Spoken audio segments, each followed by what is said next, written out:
আমরা যদি হিসাব করি স্বাধীনতার পর থেকেই এই বিষয়গুলো চলছে।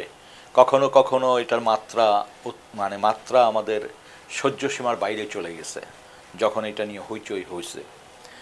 গত যদি 14-15 বছরেরটা আমরা বিবেচনায় নিয়ে আসি তাহলে দেখব যে এই 1.5 শতকে অর্থাৎ 15 বছরে বাংলাদেশে বিচার বহির্ভূত হত্যাকাণ্ড বলেন, কাস্টোডিয়াল টর্চার বলেন, গুম বলেন, এটা অস্বাভাবিক একটা আকার ধারণ করেছিল সংখ্যাগত দিকে। এবং এইটার বিস্তৃতি এতটা ছিল যে এখানে সাকসেসফুলি তৎকালীন সরকার সমাজে রাষ্ট্রে একটা ভয়ার্ত পরিবেশ তৈরি করতে পেরেছিল। আমরা যদি সংখ্যার দিক তাকাই হয়তো কয়েক হাজার মানুষ ক্রসফায়ারের শিকারে হত্যাকাণ্ডের শিকার হয়েছেন, প্রায় 1 থেকে 1200 মানুষ গুমের শিকার হয়েছেন। এখন পর্যন্ত মোটামুটি এটা নিশ্চিত করে ধরা যায়। এই ব্যাপারে দীর্ঘদিন ধরে নানানভাবে আপনারা সাংবাদিকরা রিপোর্ট করেছেন, মানবাধিকার কর্মীরা রাস্তায় দাঁড়িয়ে চিৎকার করেছেন, প্রেস কনফারেন্স করেছেন পরিবারগুলো, কিন্তু তাদের একটা অংশ কিন্তু এখন পর্যন্ত ফিরে আসেনি গুমের শিকার ব্যক্তিদের। আবার যারা ক্রসফায়ারের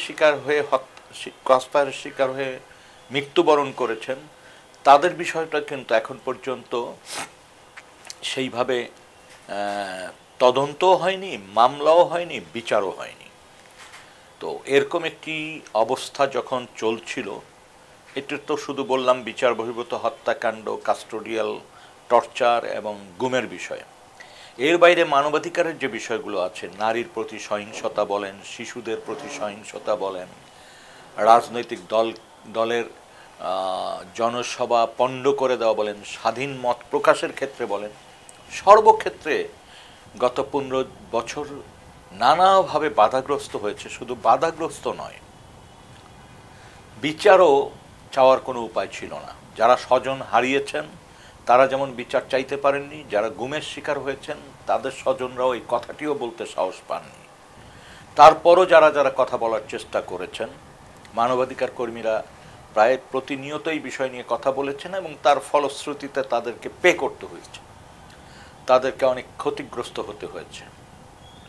যেমন কারো কারো ফান্ড আটকিয়ে দেওয়া হয়েছে, কারো কারো রেজিস্ট্রেশন বাতিল করা হয়েছে, কাউকে নানাভাবে ভীতিকর পরিস্থিতিতে নেওয়া হয়েছে এবং কোনো কোনো সংগঠনকে রেজিস্ট্রেশন বাতিল যেমন করা হয়েছে, তারপরে তাদের নেতৃবৃন্দকে কারাগারে নিক্ষেপ করা হয়েছে। আমরা যদি এই 1.5 দশকের হিসাব করি এই স্বৈরাচার আমলের, তাহলে আমরা সবচেয়ে বেশি যে জায়গাটা লক্ষ্য করেছি যে গুমের শিকার যে পরিবারগুলো হয়েছে তারা সবচেয়ে বেশি ক্ষতিগ্রস্ত হয়েছেন। গুমের শিকার ব্যক্তিদের একটি অংশ ফিরে এসছে, কিন্তু তারা সমাজের স্বাভাবিক জীবনযাপন করতে পারেনি, সবসময় একটা ট্রমার ভিতর সময় কাটছে এখনও টিল টুডে। আরেকটা অংশ যাদের ডেড বডি আমরা পেয়েছি, আরেকটা অংশ যারা আজ পর্যন্ত ফিরে আসেনি, তাদের স্বজনরা অপেক্ষা করছেন বছরের পর বছর। এবং এই ব্যাপারে তৎকালীন সরকার নির্বিকার শুধু না, তারা এই বিষয়টাকে প্রচ্ছন্নভাবে সমর্থন করেছেন, সরাসরি সমর্থন দিয়েছেন এবং রাষ্ট্রের সর্বোচ্চ জায়গা থেকে এটাকে সমর্থন শুধু না, নির্দেশনা দেওয়া হয়েছে এই ধরনের ঘটনা। আজকে নতুন অবস্থায় এসে 5ই আগস্টের পর নতুন অন্তর্বর্তীকালীন সরকার গঠন হলো এবং গঠনের 1-1.5 মাসের মাথায় গুম সংক্রান্ত গুম বিষয়ে আপনার কমিশন অফ ইনকোয়ারি গঠন করেছে এবং তারা তাদের কাজগুলো করছে।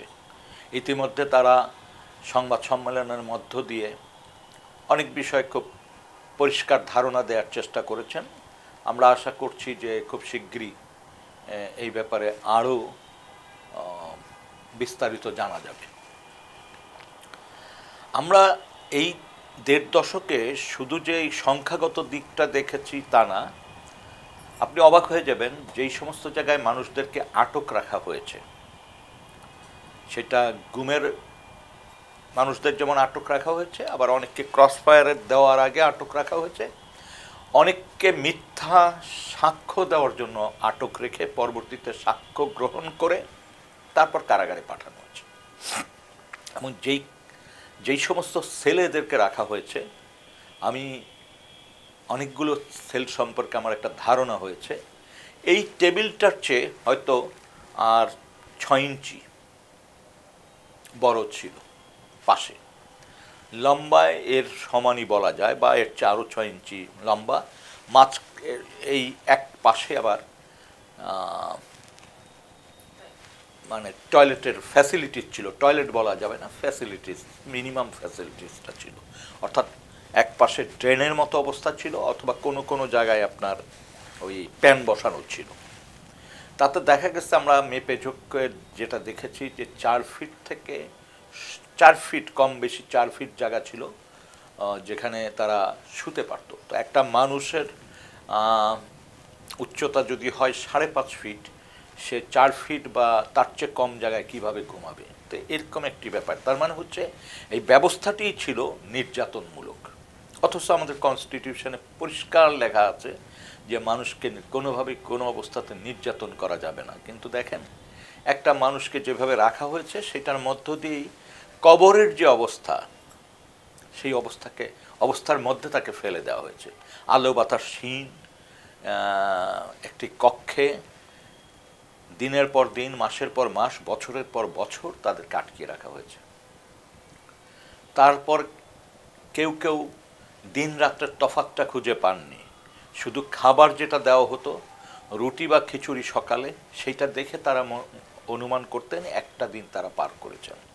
কেউ কেউ ওয়ালে ঘষে দাগ দিয়ে মানে তার সময়টি হিসাব রাখার চেষ্টা করেছেন, অর্থাৎ কয়দিন তিনি ওখানে আছেন সেটা ওয়ালে ঘষা দিয়ে একটা টান দিয়ে সে এইটাকে রেকর্ড করে রাখছেন। এই সব জায়গায় যে আমরা দেখলাম কারো কারো এই টান দেওয়া 180, 190 দিন, কারো 200 দিনের বেশি। কেউ হয়তো ওই ওয়ালে লিখে রাখছে আই লাভ মাই ফ্যামিলি, কেউ ওয়ালে লা ইলাহা ইল্লাল্লাহু মুহাম্মাদুর রাসূলুল্লাহ, কেউ আকুতি জানিয়েছে বাঁচার, নানান রকম কথাবার্তা লেখা আছে। এবং এগুলি কিন্তু আমাদের আইন শৃঙ্খলা রক্ষাকারী বাহিনীর নিয়ন্ত্রিত সেলগুলোর কথা বলছি। আবার এমনও জিনিস আমরা দেখেছি, সেলের মানে কয়েকটা সেল, একটা বিল্ডিংয়ের ভিতর কয়েকটা সেল, বা একটা বিল্ডিংয়ের একটা অংশে কয়েকটা সেল, তারপরে একটা বড় রুম, যে রুমে টর্চার করার মতো ব্যবস্থা ছিল। যেমন বৈদ্যুতিক সংযোগ ছিল, যেটার মাধ্যমে আপনার বসে থাকা যে চেয়ার, সেই চেয়ারটা ঘোরানো যেত, অর্থাৎ ফুল স্পিডে পাখার মতো চেয়ারে মানুষকে বসিয়ে ঘোরানো, হাত পা বেঁধে। এই ব্যবস্থাটি, এই চেয়ার আমরা দেখেছি, এই ব্যবস্থাটি দেখেছি। কোথাও কোথাও দেখা গেছে মানুষকে আস্তে করে হাত পা বেঁধে মেশিনের সাহায্যে উপরে নিয়ে যাওয়া হয়েছে, ঝুলিয়ে দেওয়া হয়েছে। নানান রকম নমুনা আমরা দেখে এসেছি। তো এটাতে পরিষ্কার যে আমাদের বাহিনীগুলির কোনো কোনো ব্যাটালিয়ান বা ইউনিট এমন ধরনের একটা কালচার তৈরি করে ফেলেছিল, যেটি মানুষকে যন্ত্রণা দিয়েছে, মানুষকে নির্যাতন করেছে, মানুষকে মিথ্যা মানে স্বীকারোক্তি আদায় করার জন্য তাকে টর্চার করা হয়েছে, বিরোধী দলকে দমন করার জন্য এই ব্যবস্থাগুলো প্রয়োগ করা হয়েছে, এবং কারো কারো মৃত্যু হয়েছে, কাউকে কাউকে কাউকে উপরের নির্দেশন অনুযায়ী হত্যা করা হয়েছে, পেট কেটে নদীতে ফেলে দেওয়া হয়েছে, সাগরে ফেলে দেওয়া হয়েছে, নৌকায় কাউকে কাউকে নৌকায় নিয়ে গভীর পানিতে নিয়ে ছেড়ে দেওয়া হয়েছে পেট কেটে। এরকম অনেক তথ্য আমরা পাচ্ছি। এবং এটি যে কি বিভীষিকাময় একটা সময় গেছে, এটা কল্পনা করা যায় না। আমি তো এটা বললাম গত 15 বছর, এর আগে পরেও এটার ঘটনাগুলো ঘটেছে, মাত্রায় হয়তো এত ছিল না। মানুষ সংগঠিত হওয়ার চেষ্টা করলে কিভাবে সেটাকে ধ্বংস করা যায়, সেই জন্য দেখা গেছে যে যারা সংগঠক তাদেরকে উঠিয়ে নেওয়া হয়েছে, তাদেরকে মিথ্যা মামলায় ফাঁসিয়ে দেওয়া হয়েছে, এবং কত মৃত ব্যক্তিকে যে গত সরকার জীবিত করেছে তার কোনো হিসাব নেই।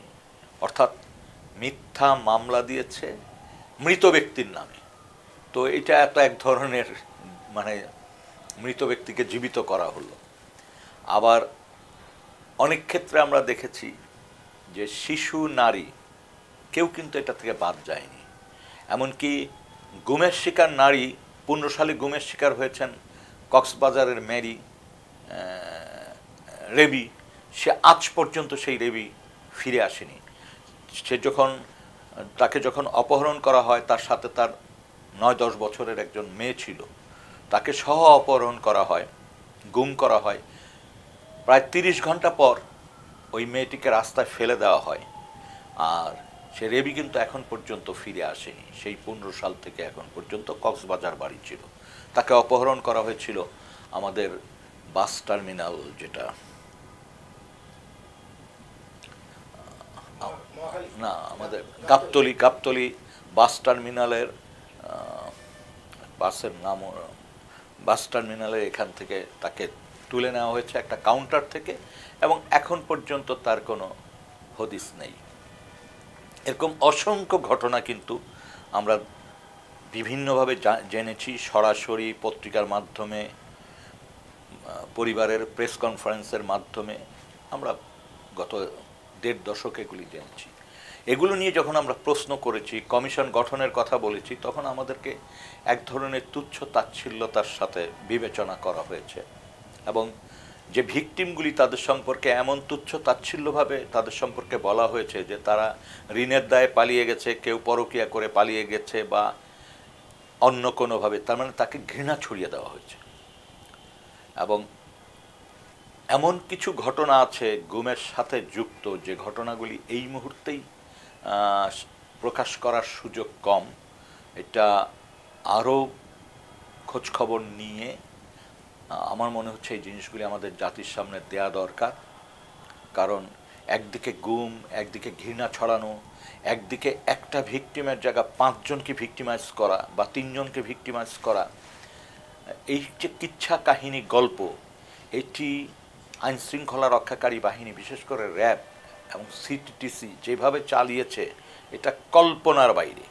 এবং আজকে 1.5 দশক পরে একটা স্বস্তির নিঃশ্বাস ফেলতে পারছে মানুষ, দাবি তুলতে পারছে, কথা বলতে পারছে, সামনে জিনিসগুলি আসছে। এই সময় মানবাধিকার কর্মী হিসাবে আমার একেবারে স্পষ্ট একটা বক্তব্য, সেটা হচ্ছে, দীর্ঘদিন আমি একই কথা বলেছি, আমি মনে করি যারা এই ধরনের ঘটনার সাথে যুক্ত ছিল, যারা প্রত্যক্ষ বা পরোক্ষভাবে যুক্ত, যারা উপর থেকে নির্দেশনা দিয়ে এই কাজগুলি করেছেন, তিনি যদি সাবেক সরকারের প্রধানমন্ত্রীও হন, তার বিচার হওয়া উচিত। তিনি যদি সামরিক সচিব হন প্রধানমন্ত্রী, তারও বিচার হওয়া উচিত। তিনি যদি র্যাবের ডিজি হন বা এডিজি অপারেশন হন বা আপনার গোয়েন্দা বিভাগের প্রধান হন, তাদের বিচারটা হওয়া উচিত। এবং যেখানে এই ভিকটিমদেরকে রাখা হতো, সেই সমস্ত সেলের দায়িত্বে যারা ছিলেন, তাদেরও বিচার হওয়া উচিত। যারা নির্যাতনের সাথে সরাসরি অংশগ্রহণ করেছেন, যেই সমস্ত চিকিৎসক বন্দীদেরকে গোপন স্থাপনায় যে চিকিৎসা দিয়েছেন, এবং বন্দীদের চোখ মুখ বাঁধা অবস্থায় এবং হাত করা পরা অবস্থায় যারা চিকিৎসা দিয়ে ব্যবস্থা করতে পারেননি, নিজেদের ব্যর্থতা ঢেকেছেন, বা ওই ধরনের গোপন বন্দিশালায় যে সমস্ত চিকিৎসক চিকিৎসা করেছেন এবং বাইরের কথাগুলি বলেন নাই, এই নীরবতা, একজন চিকিৎসক তো একজন নির্যাতিত বন্দী চোখ বাঁধা অবস্থায় তার সামনে মানে তাকে চিকিৎসা দিবে, এটা কিন্তু খুব স্বাভাবিক না। মুক্ত মানুষের চিকিৎসার ব্যবস্থা করা উচিত, চিকিৎসক চিকিৎসা দেবে। তো এইটাও তাদেরকেও আসলে বিচারের আওতায় আনতে হবে।